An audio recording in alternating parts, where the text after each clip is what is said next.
नमस्कार मित्रांनो, घरोघरी मातीच्या चुली या मालिकेमध्ये आज आपण बघणार आहोत की सुमित्रा ऋषिकेशला जवळ येऊ नको किंवा सावत्रपणाची तिने भावना आहे ती व्यक्त केलेली असते किंवा जाणीव करून दिलेली असते आणि ऋषिकेशला या गोष्टीचं फार वाईट वाटलेलं असतं की मला हात लावू नको, माझी मुलं आली आहेत मला सांभाळायला.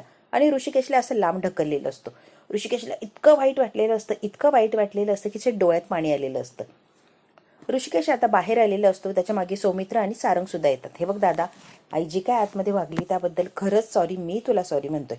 अरे तू का सॉरी म्हणतोयस? आणि आई जी काय बोलली ते मुद्दामून नाही बोलली आहे. शरयूची तिला काळजी आहे ना म्हणून बोलली ती. हे बघ, एक आई आहे आणि आईचं म्हणतं मी जाणूच शकतोय. तिला आपल्या लेकीची काळजी आहे म्हणून तिची चिडचिड होती आणि त्या चिडचिडीमध्ये ती बोलली आहे, एवढं काही नाहीये. ऋषिकेश स्वतःची समजूत काढतो आणि सौमित्रला आणि सारंगलाही समजावून सांगत असतो. कसं आहे ना, तब्येत बरी नाहीये, ती सलाईन लावायला तरी ऐकते का? अगदी लहान बाळासारखा हट्टीपणा करते, किती त्रास देते, किती चिडचिड होतीये आपल्याला माहितीच आहे ना. त्यामुळे एवढं तिचं बोलणं म्हणणं मनाला नसतं लावून घ्यायचं. असू दे, फक्त तिने लवकरात लवकर बरं व्हावं ना, एवढीच माझी इच्छा आहे. ऋषिकेशने मोठा असतो आणि इतके मोठेपणा सारखंच बोललेलं असतं. सुमित्राने एवढं त्याला धिटकारलेलं असतं, लांब लोटलेलं असतं, तरी सुद्धा त्या गोष्टीचं बाऊ न करता त्यांनी सगळं सांभाळून घेतलेलं असतं. जानकी म्हणते, हे बघा आता खूप उशीर झालाय आधीच आणि आता प्रत्येकाने जाऊन झोपणं गरजेचं आहे. आणि पण आईंना एकटं सोडणं चालणार नाहीये, कुणीतरी त्यांच्याजवळ राहायला हवंय. मी, अवंतिका, ऐश्वर्या तिघीपैकी कोणीतरी राहिलंच असतो. पण कसं आहे ना, ते आमच्याशी बोलत नाही किंवा त्यांना आवडणारच नाही आम्ही थांबलेलं. त्यामुळे प्लीज कोणीतरी तिथे थांबा. ऐश्वर्या पटकन बोलून जाते, शरूताई थांबतील की? लगेच आता सौमित्र म्हणतो, हो हो, शरूला थांबूच द्या. ती थांबली की जरा बरं वाटेल. ती असली की आईला बरंही वाटतंय ना तसंही. मग तिलाच थांबू द्या की आईच्या जवळ. नाही नको, सारंग म्हणतो तिला नको थांबवायला. म्हणतो तिला झोपेतून उठायला लागणार ना, मग त्यापेक्षा मीच थांबतो की. जानकी म्हणते, नको सारंग भाऊजी, बाई माणसानं बाई माणसाजवळ थांबलेलं जरा सोयीस्कर आहे, त्यामुळे आपण म्हणतो. जानकी बरोबर बोलती अगदीच. ती म्हणते शरूताईंनाच थांबू दे. तसंही आई शरूताईंच्या नावानेच ओरडताय ना, मग थांबू दे की ते माईलेकींना जवळ. म्हणते मी बोलवून आणते. जानकी म्हणते, थांब ग ऐश्वर्या. जानकी लगेच तिला थांबवते. तेवढ्या सारंग म्हणतो, अगं बोलू दे की, कशाला थांबवतीये? फक्त शरूताईची आठवण येते ना, मग राहू दे की तिला. त्यांचं म्हणणं पडलेलं असतं की शरूलाच आईच्या जवळ थांबू द्या रात्रभर, म्हणजे दोघींचं गप्पा गोष्टी होतील, रिलॅक्सही फील करेल आणि शांत अशी झोपही लागेल. कदाचित त्याला बघितलं ना तरी आईला बरं वाटेल, माहिती का? त्यामुळे तिला तिथे असणं गरजेचं आहे आणि तिला तिथेच राहू द्या. आता ही शरयू इकडे बाहेर चोरी करायला गेलेली असते आणि आई तिथे काळजी करत असते. शरयूचं डोकं दुखतंय. शरयू बाहेर चोऱ्या करत फिरत असते. पुढे सगळे पैसे घेऊन शरयू आता घरी आलेली असते, पैशांची बॅग घेऊन. ते लाईट कसे चालू आहे, शरयू आता दाराच्या बाहेर उभी असते आणि घरातले सगळे लाईट चालू आहे म्हणून आता घाबरलेली असते. सगळी लोक जागी आहे की काय? आणि घरात मला विचारलं की काय करते एवढ्या रात्री बाहेर, तर मी काय उत्तर देऊ? आता टेन्शन आलेलं असतं की उत्तर काय देऊ मी यांच्या प्रश्नांची. मित्र म्हणतो, तिने उठल्या चिडचिड केली नाही म्हणजे मिळवलं. आतमध्ये आता तिला उठवायचं, पण ती उठल्यावर चिडचिड करणार सुमित्रासारखी, हे सगळ्यांना माहिती असतं. सौमित्र म्हणतो, तिला उठवायलाच पाहिजे, आईच्या जवळ तिला झोपू दे, म्हणजे आपणही आपल्या रूम मध्ये जाऊन झोपायला मोकळ होऊन जाऊ. एकदा तिला बोलू आणि एकदाच आईच्या रूम मध्ये तिला पाठवलं म्हणजे आपण बिंदास्त झोपायला मोकळे. ऐश्वर्या आलेली असते शरयूच्या रूम मध्ये. दार वाजवायचं सोडून डायरेक्ट ऐश्वर्या आतमध्ये जाते आणि शरयू बरोबर झोपलेली असते, अंगावर घेऊन जशी झोपलेलीच आहे. ऐश्वर्या हळूच तिच्या अंगावरचं काढते. कोण आहे? ऐश्वर्या म्हणते, ओके ओके मीच आहे. ताई उकाड्याचे दिवस आहे, एसी बंद ठेवला आणि पांघरून डोक्यावर घेऊन झोपला. काय झालंय, बरं वाटत नाहीये का? थंडी वाजतीये, डोकं दुखतंय ना म्हणून जरा पडली मी, एसी मीच बंद केली. म्हणता कसं तरी होतंय, आता बरं वाटतंय का? बरं आता ओके ग ओके. त्यांची तब्येत बरी नाहीये, त्यांना चक्कर आली, सारखं तुमचं नाव घेताय, तेव्हा आईंसोबत जाऊन झोपायचंय तुम्हाला. त्याच्याजवळ जाऊन बसा म्हणजे त्यांना जरा बरं वाटेल. शरीर म्हणते, हो येते मी लगेच येते. वाटतंय तुम्हाला आता? ऐश्वर्या मुद्दाम टोचून 1000 वेळेला विचारते की बरं वाटतंय ना, जा बरं का, ते एकट्याच राहतील. त्याला जरा डाऊट आलेला असतो की एवढं उकडतंय, हिने अंगावर घेतलंय आणि त्यात एसीही बंद, असं कसं? बरोबर ती खिडकीतून आलेली असते, जी बाहेर शरयू उभी असते ती खिडकीतून आतमध्ये येते. कुणाला काही कळायच्या आधी पटकन झोपी गेलेली असते, थोडक्यात बचावलेली असते, नाही तर ऐश्वर्याने आज तिला पकडलीच असती. आता उठून बसलेली असते आणि ती आतमध्ये कशी आली हे तिला आठवतं की ती खिडकीतून आतमध्ये आलेली असते. येऊन नुसती झोपायचं नाटक करते, तेवढ्यात ऐश्वर्या आलेली असते. पुढे सगळे जे पैसे असतात तिने आणून ती बॅग बेड खाली ठेवलेली असते. आता जाते आणि पटकन ती बॅग घेते आणि त्यात पैसे का बघते. एवढे पैसे बघून इतकं हसू आलेलं असतं, इतका आनंद आलेला असतो तिच्या चेहऱ्यावर. कोटी रुपये तिच्याकडे असतात, 10 ते 15 कोटी रुपये तिच्याकडे जमलेले असतात. दुसऱ्या दिवशी सकाळी, आणखी आता इकडे आवरावर करत असते, सकाळी घाई असते. ऋषिकेश आलेलं असतो. जा तुम्ही बाजार समितीच्या ऑफिसमध्ये मीटिंग सुरू करा, नंतर येते आणि मी जॉईन होते. ऋषिकेश म्हणतो, जानकी मी जाऊन उपयोग नाही आणि मी मीटिंग सुरू करून तो उपयोगच नाहीये. असं कसं म्हणताय तुम्ही? आपल्याशिवाय मीटिंग सुरू होणार आहे का? नाही. घरचं बाहेरचं सगळं सांभाळता सांभाळता तारांबर उलतीये. घरचं सगळं बघायचं, परत ऑफिसमध्ये यायचं, दिवस तिथे राहायचं आणि परत संध्याकाळी येऊन घरची तयारी. मला इतकी धावपळ आणि इतकी दगदग होती ऋषिकेश, मला ऍडजस्ट नाही होते सगळं. ऋषिकेश म्हणतात जबाबदारी आली आहे म्हणल्यावरती पार पाडायलाच लागणार आहे. काही झालं तरी मीटिंगला यावंच लागणार. यायचं नाहीये ना म्हणून जरा गोंधळ होतो या ऋषिकेश. पण ऋषिकेश, आज मीटिंगमध्ये फायनल डिसिजन घ्यायला लागणार आहे ऋषिकेश. काहीही करून फायनल डिसिजन घ्यावाच लागणार आहे. मी काय बोलतेय तुम्हाला पटतंय ना? आय नो माझा निर्णय तुम्हाला पटणार नाहीच, चुकीचा वाटणार आहे किंवा काहीतरी गैरसमज सुद्धा होणार आहे ऋषिकेश. पण प्लीज विश्वास ठेवा, जो निर्णय घेतलाय तो विचार करूनच घेतेय मी. एकटी जाणार आहेस का तू? ऐश्वर्याला घेऊन जाते की मी तर आता झोपेतून उठलेली असते आणि तिच्या जवळ शरयू झोपलेली असते. मित्रा उठते आणि लगेच शरूला सुद्धा उठवते. तू कधी आलीस ग? ती म्हणते अगं मी बरं आली होती माझ्या रूम मध्ये, तुला बरं नाहीये म्हणून सांगितलं आणि इथे येऊन झोपायला लावलं. मग मी लगेच आले ग तुझ्या बरोबर झोपायला. झाला आली, जरा बरं वाटतंय बघ. जर इतकी शांत झोपली ना मला फार छान वाटला. शरयू फार छान वाटलं बघ. लहानपणची शरयू आठवली बघ. लहान होतीस ना अशीच मला चिटकून झोपायची आणि हट्ट करायची. गोष्ट सांग इतक्या गोष्टी ऐकायची, तेव्हा कुठे झोपी जायची. लहानपणीचं आयुष्य किती छान असतं नाही. शरयू आईच्या खांद्यावर डोकं ठेवते आणि छान अशा गप्पा रमलेल्या असतात एकमेकींच्या. तू इथे आलीस ना, आता कुठे जायचं नाही, इथेच राहायचंय आता. शर्वरी मनातल्या मनात म्हणते इथे राहिली तर राहुलची कशी बोलू मी, आईच्या समोर कशी बोलू शकते तिच्या बरोबर, समोर तर त्याच्याबरोबर बोलताच येणार नाहीये. प्लॅनिंग कसं करू मी? जानकी आता इकडे ऋषिकेश बरोबर वादविवाद चाललेले असतात की अशा काय अटी घातल्यात आपल्या समोर की ते आपल्याला मान्य नाहीये. मग पुढचं प्लॅनिंग तर करताच येणार ना.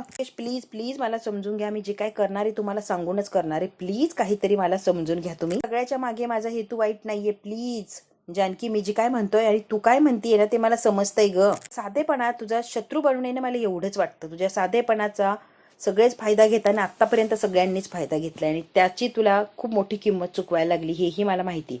प्रत्येक वेळेला तुझा साधेपणाच तुझ्या समोर येतो आणि तोच तुझा रस्त्यातला आडवा काटा बनतो.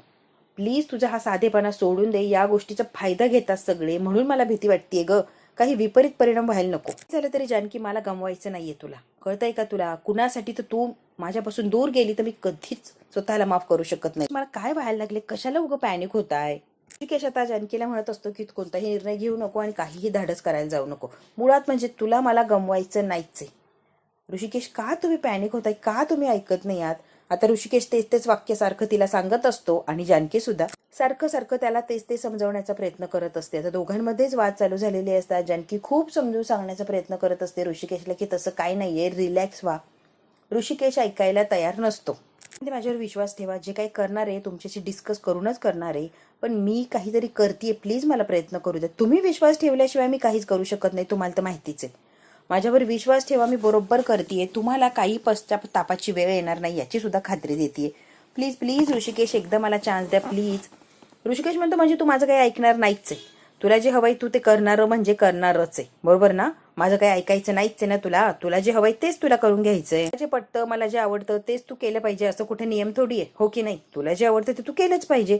माझ्या म्हणण्यानुसार कशाला तू वागायला लागली? वाटतं धरणं चुकीचंच आहे. मला माहिती की तुझ्या मर्जीनुसार तू चालायला पाहिजे, माझ्या मर्जीने नाही. जानकी, तुला हवं ते कर, मी तुला रोखणार नाही, टोकणार नाही. तुला हवंय ना ते बिनधास्त कर. ऋषिकेश ऐका. ऋषिकेश रागाने चिडचिड करून तिथून निघून गेलेले असतात. ऋषिकेशच्या डोक्याला इतकं टेन्शन असतं. शरयूचे पैसे द्यायचे असतात, आईची तब्येत बरी नाहीये, घरात आलेले प्रॉब्लेम आणि त्यात जानकी जो निर्णय घेऊन बसलीये तो. ऋषिकेशचं डोकं अगदी बंद पडलेलं असतं. त्याच्याने त्याची सुद्धा आता चिडचिड व्हायला लागते. रागावून तो आता निघून गेलेला असतो. जानकी एकटीच बेडरूम मध्ये विचार करत थांबलेली असते. मला माफ करा ऋषिकेश, तुमच्या विरोधात जाऊन हा निर्णय घ्यायला लागतोय, पण माझ्याकडे दुसरा पर्याय नाहीये. मला हा निर्णय घ्यायला लागणारच आहे, कारण लोकांच्या भल्यासाठी मला काहीतरी करायला लागणार. इकडे आता शरयू पुढे संकट टाकलेलं असतं. तू माझ्याच खोलीत माझ्या डोळ्यासमोर राहा, आपण दोघी एकत्र वेळ घालवू, छान वाटेल. मलाही जरा बरं वाटेल, आधार येईल आणि तूही माझ्या जवळ, हे समाधान वाटेल. माझं दुखणं आहे ना आपोआप बरं होऊन जाईन बघ. त्यामुळे शरयू, तू माझ्या खोलीतून दुसरे कुठंच जाणार नाहीये, माझ्याजवळ इथेच राहणार आहे. आणि शरयूच्या डोक्याला टेन्शन आलेलं असतं की हिच्या जवळ जर मी राहिले तर माझ्या राहुलशी कशी बोलू, त्याच्याबरोबर कशी कॉन्टॅक्ट करू मी. हिला अजिबात आईजवळ राहण्यात इंटरेस्ट नसतो, आईची काळजी घेण्यात, आईच्या जवळ झोपण्यात. तिला तिच्या बेडरूम मध्ये तिची प्रायव्हसी हवी असते. तिला का तर राहुलशी बोलायचं असतं, डिस्कस करायचं असतं, पुढचं प्लॅनिंग करायचं असतं. आणि ही म्हातारी काय हट्ट सोडत नसते. खूप गप्पा मारायच्या, खूप बोलायचंय ग, खूप माझ्या मनामध्ये तुला सांगण्यासारखं आहे. शरयू, माझ्याजवळच वेळ घालव, मला खूप बोलायचंय तुझ्याशी. तू नाही म्हणू नकोस हा प्लीज, मला तुझ्याकडनं अपेक्षा आहे, तू नाही म्हणूच नको. गेला की बाईच्या आयुष्याला काहीच किंमत राहत नाही आणि ते बरोबर माझ्या बाबतीत घडायला सुरुवात झाली. बसू वाटत नाही, गप्पा मारू वाटत नाही, काही कुठेच. तिला विचारणारं, काळजी घेणारं, हक्काचं असं माणूस राहतच नाही ना. नवऱ्याशिवाय बायकोच्या आयुष्याला काहीही किंमत नाहीये शरयू. नवरा आहे तर सगळं आहे, नवरा नाही तर बायकांच्या आयुष्यात काही किंमत नाही किंवा काही रसच राहिलेला नसतो. नवरा आहे तर सगळं त्यांचं आयुष्य असतं. आता सुमित्रा खूप समजावून सांगत असते हे, पण हिच्या सगळं डोक्यावरून चाललेलं असतं. हिला काही ऐकायचंही नसतं आणि काही समजूनही घ्यायचं नसतं. खरंच मी एकटी पडलीये शरयू, खरंच एकटी पडलीये. साहेब गेले आणि मी बघ की कशी एकटी पडलीये. तू एकटी पडलीये, तुझ्याकडे काहीच पर्याय नाहीये. तुझी ही अवस्था बघून काय काय लोक बोलत असतील बाहेर, कल्पना सुद्धा करवत नाहीये. का बोलतील ग माझ्याबद्दल काहीही? असं कसं बोलतीये शरयू? समाज कोण बरोबर आहे आणि कोण चूक हे बघतच नाही. त्याला जे वाटतं त्याला तो टार्गेट करतो आणि त्याच्याविषयी बोलायला सुरुवात करतो. बदललंय आणि लोकांकडे वेळच नाहीये मुळात कोणाशी चर्चा करायची, कोणाबद्दल विचार करायचा. कुणालाच इंटरेस्ट नाही आणि वेळ तर मुळातच राहिलेला नाहीये. त्या बाबतीत असं काहीच घडणार नाही. डोंट वरी, तू नको काळजी करू. तसं असेल तर चांगलंच आहे ना शरयू. लोक नाही बोलले तर तुला त्रास होणार नाही आणि तुझं आयुष्य तू छान जगशील. उगाच लोक तुला चार गोष्टी बोलले तर ते मला आवडणार नाही. आता सगळं छान असं आवरलेलं असतं, पूजा वगैरे करते. अडचणीच्या काळात माझी साथ सोडू नको. तुझ्या आशीर्वादाची फार गरज आहे, नाही तर एकटी पडून जाणार. तू कायम माझ्या पाठीशी राहा तरच मी लढवू शकतेय. तुझा आशीर्वाद फार महत्वाचा आहे. देवाला आता जानकी सांगत असते सगळं व्यवस्थित आणि असं छान होऊ दे. आणि इतकी मोठी जबाबदारी दिलीये की त्या जबाबदारीचं आता ओझं वाटायला लागलंय.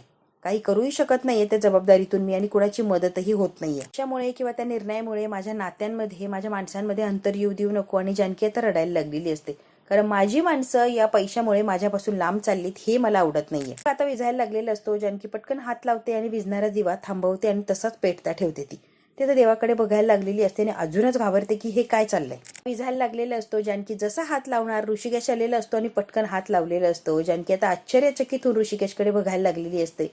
ऋषिकेशला माहिती असतं जानकी काय आणि जानकीला माहिती असतं ऋषिकेश काय. एकमेकांना ते नेहमीच समजून घेत असतात आणि आतापर्यंत त्यांनी तेच केलेलं असतं. त्यामुळे जानकी आणि ऋषिकेशचं नातं काहीतरी वेगळंच असतं. हे आता सोबत आशीर्वाद घेतात. जानकी आता उठते आणि ऋषिकेशला म्हणते थँक्यू. प्रत्येक वेळेला तुम्ही मला साथ दिली, घर सावरायला मदत केली. तुम्ही आहात ऋषिकेश म्हणून मला एवढी लढायला हिंमत येते. तुम्ही माझ्या बरोबर असला तर मला बळ येतं, एक हिंमत येते. त्यामुळे तुम्ही माझ्या बरोबर असणं फार गरजेचं आहे. ऋषिकेश प्लीज मला समजून घ्या. ऋषिकेश काही न बोलता चाललेला असतो. तेवढ्यात लगेच जानकी त्याच्या खांद्यावर हात ठेवते आणि त्याला थांबवते. काय आहे रे ऋषिकेश, मला ऑफिस वगैरे नेणं, निर्णय वगैरे घ्यायला लावणं हे कर्तव्य मानताय, पण चेहऱ्यावर हसू आनंद अजिबात नाहीये.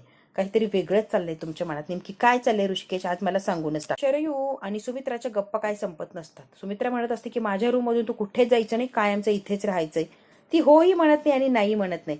सुमित्रा म्हणते एवढा काय विचार करतेय, तुला फक्त माझ्या रूम मध्येच राहायचंय ना.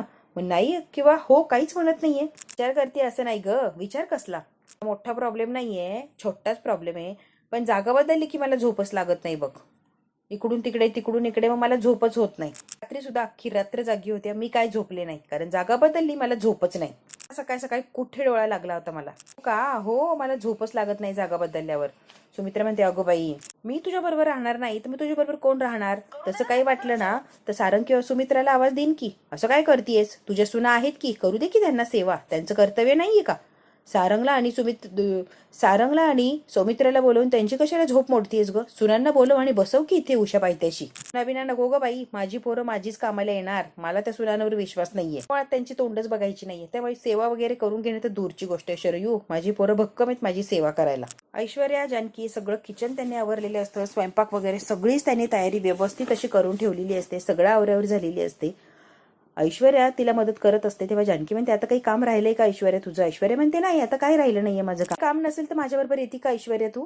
मी नक्की, पण जायचं कुठं आहे. सयाजी काकांना भेटायला. आता जानकी जेव्हा सयाजी काकांचं नाव घेते तेव्हा ऐश्वर्या थक्कच राहिलेली असते की डॅडांना भेटायला. हो ऐश्वर्या, मला माहिती ते जेलमध्ये बाजार समितीमध्ये एक निर्णय घेतलाय आणि त्यासाठी ऐश्वर्या आपल्याला सयाजी काकांकडे जायला लागणार. त्यांची आपल्याला मदत लागणार. त्यांची मदत जर झाली तर सगळ्यांसाठीच चांगलं आहे. म्हणूनच त्यांना जाऊन भेटायचं, एकदा बोलायचंय त्यांच्याशी. बघू ते काय उत्तर देत आहे. कन्व्हिन्स करायचंय त्यासाठीच बाजार समितीतून आधी मला सयाजी काकांना भेटायचं आणि मग ते काय म्हणतात ते सांगण्यासाठी बाजार समितीत जायचं. तू सोबत असली तर जरा सोपं जाईल ग म्हणून म्हणते. त्यांची चर्चा चाललेली असते. तेवढ्यात काय अवंतिका आलेली असते. अगं अवंतिका बरं झालं आलीस तू. आणि ऐश्वर्या जरा बाहेर जातोय, तू जरा लक्ष देशील का प्लीज. काय हवं नको ते बघशील का प्लीज प्लीज. पैकी कोणाला फोन कर, आम्ही लगेच येऊ, चालेल का. ऐश्वर्या म्हणते हो नक्की फोन लाव, आम्ही लगेच येऊ. अवंतिका म्हणते मला तर खूप आवडेल काम करायला, मला कुणीच काम करू देत नाहीये, मी तरी काय करू तुम्ही सांगा बरं. बसून कंटाळा आलाय वहिनी मला. हे किती दिवस बसायचंय असं. काम केलं की जरा फ्रेश वाटतं, छान वाटतं, रिलॅक्स फील होतं. आणि हे नुसतं बसायचं मला नाही जमत हे बसून. कुठे चालला, मी येते की तुमच्या बरोबर. माझा दिवस तरी जाईल एकदाचा. नाही तर घरात बसून बसून अगदी कोण मारा होतोय माझा. वहिनी मला नाही म्हणू नका, मला येऊ द्या तुमच्यासोबत. चल आवर पटकन आणि लगेच चल. ऐश्वर्या बिंदास म्हणते अवंतिकाला की चल आमच्यासोबत. घ्यायला लागेल अवंतिका म्हणते हो. अवंतिकाने हट्ट केलेलं असतो की मला घरात बसून बोर होतं, मला तुमच्यासोबत येऊ द्या. रवी आलेली असते. वंस आईंना आवडते तशी साजूक तुपातली मुगाच्या डाळीची खिचडी केली आहे. गरम गरम खाऊ घालाल का? तुमच्या हाताने त्या खातील प्लीज. याच्यासाठी सांगते, आमच्या तिघींच्या हातून ते काहीच खाणार नाही. आमच्या जवळ ते बसतही नाही आणि आम्हालाही त्यांच्याजवळ बसू देत नाही. तुमचं ते ऐकतात म्हणून तुम्ही खायला घालावं अशी इच्छा आहे प्लीज. ती माफी मागितली आहे मी. ते जी काही शिक्षा देणार आहे ती भोगायला तयार आहे मी खरंच त्यांची माफी मागतीये. उपाशी राहू नये एवढंच वाटते, कारण अजून तब्येत त्यांची बिघडत जाणार. ते म्हणते मला नाही वाटत ती माझं ऐकेल, ती फार हट्टी आहे आणि ती नाही तर नाहीच ऐकणार आहे माझं, त्यामुळे मी काहीच करू शकत नाहीये. I am sorry. ठरवलं ती कुणाचं ऐकत नाही, आपल्याला माहितीच आहे. का ऐकणार नाही? त्या ऐकतील की. प्रयत्न करून बघायला काय हरकत आहे. आणि तुम्ही म्हटल्यावर ऐकणार नाही असं वंच होणारच नाहीये. तुम्ही प्रयत्न करा, त्या नक्की आणि नक्कीच ऐकतील. जानकी म्हणत असते शरयूला एकदा प्रयत्न तर करून बघ. शरयू म्हणते नाही ती कुणाचं ऐकत नाही आणि माझं तरी कसं ऐकणार? काही मुलीचं ऐकणार नाही असं होईल का? तुम्हीच सांगा. तुम्ही जे म्हणाल ते ऐकायला तयार असणार आहे आणि नाही ऐकत असं म्हणूच नका. तुम्ही कन्व्हिन्स त्यांना नक्कीच करू शकता आणि तुम्हाला जे हवंय त्यांच्याकडनं नक्कीच तुम्ही त्यांना खायला घाला. तुम्हाला जे वाटेल ते करा, फक्त ते व्यवस्थित आणि नॉर्मल राहिलं पाहिजे. अजिबात रिस्पॉन्स काही देत नाही, अजिबात इंटरेस्ट दाखवत नाही, अगदी स्टॅच्यू सारखी गप्पचूप उभे राहिलेली असते की हो मी खायला भरवते, माझं ऐकेन ते, तुम्ही जा, असं काहीही रिॲक्शन ती देत नसते. सगळ्यांनाच टेन्शन आलेलं असतं की शरू अशी काय वागतीये. अरे म्हणते जानकी प्लीज वगैरे कशाला म्हणते, शरूताई येत त्या. शरूताईंच्या हातून आई जेवती. डोंट वरी, तू अजिबात काळजी करू नको. मायलिकी येत त्यात, एकमेकींमध्ये बरोबर त्यांचं छान असं बॉन्डिंग आहे. त्या बरोबर आईला जेवायला लावतील. डोंट वरी प्लीज वगैरे कशाला रिक्वेस्ट करते ग. हो ठीक आहे घालील मी तिला जेवायला. आई म्हटल्यावर ऐकणार आणि मी भरवणारच ना तिला. सो मच की म्हणजे आवरून आलेच मी, आपण लगेच निघूया. शरू चाललेली असते. ऐश्वर्या म्हणते शरूताई बोला आज एकदम ठणठणीत दिसताय हो, काहीच झालेलं नाहीये, एकदम नॉर्मल ठणठणीत. काल काय त्रास होत होता ना, आज एकदम व्यवस्थित. वा काल बरं वाटत नव्हतं, कस तरी व्हायचं, थंडी वाजायची, डोकं दुखायचं. आज काय टकाटक आहे हो. वा का बोलती आणि का मला टोमणे मारतीये, हिला काही कळलं तर नाही ना. आता शरयूला शंका यायला लागलेली असते आणि वेगवेगळे विचार तिच्या डोक्यात सुरू झालेले असतात. शरयूला आता काही कळलं की काय म्हणून भीती वाटायला लागलेली असते. ऐश्वर्यासारखं टोचून बोलतीये, मी काय नाटक करतेय का? म्हणजे नाही तुला वाटतच आहे का मी नाटक करतेय? वाटत असेल तर सांग की. माझी नाटकं चाललीये, दुखत नाहीये, काय नाहीये. हे असं कुठं म्हटले तुम्ही नाटक करते? तुम्हीच म्हणाला की मी नाटक करतेय का? तर तुम्हालाच माहिती तुम्ही नाटक करताय की तुमचं खरंच दुखतंय. ठीक आहे खिचडी काढून देते, तेवढी आईंना भरवा. जाऊ द्या, विषय बंद करू आपण आणि तुम्ही खिचडी आईंना भरवा. असू द्या, बरं आहात ना, सगळ्यात छान गोष्ट आहे. चला असू द्या, जे काय असेल ते असेल. आणखी निघून गेलेली असते, पण ऐश्वर्या काय या शरयूला सोडायला तयार नसते. सारखे टोमणे मारून हिचं डोकं बंद पाडलेलं असतं. शरयूला इतका राग आलेला असतो.